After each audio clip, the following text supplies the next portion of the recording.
Nous allons maintenant travailler sur le chapitre Vision 3 qui porte principalement sur les statistiques.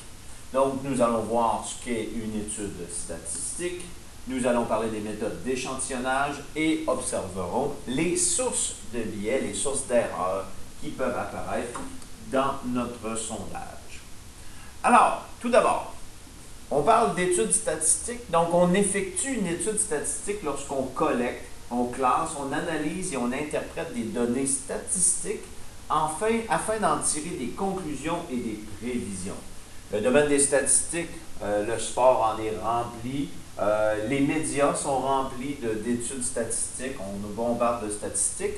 Donc, on va s'attarder un peu plus au processus, comment on fonctionne lorsqu'on fait une étude statistique. Tout d'abord, on doit se demander quelle est la population visée par cette étude. Donc, la population qu'on a ici, donc la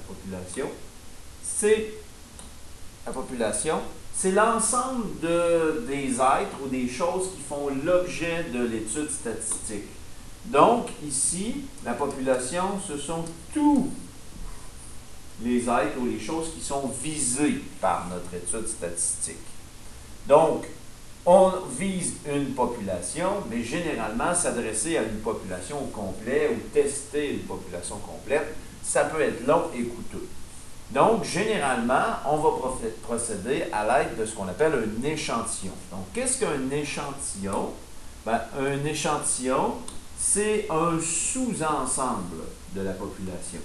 Donc, on vient prendre une partie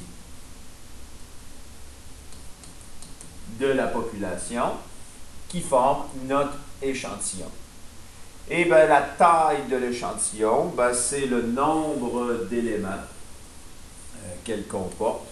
Donc, pour l'illustrer ici, imaginons une population qui a 80 éléments. Donc, c'est pas beaucoup, mais je voulais les illustrer ici.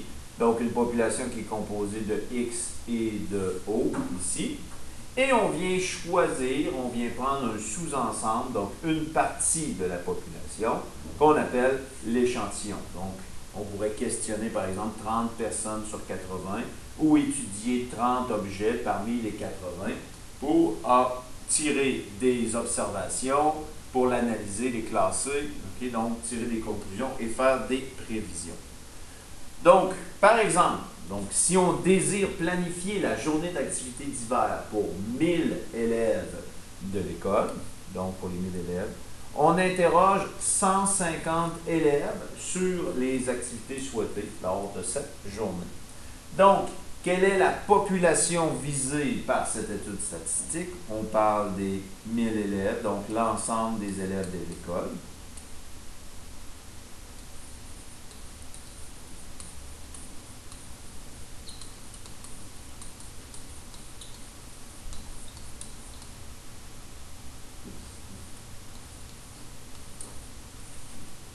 L'ensemble des élèves de l'école. Désolé pour mon crayon.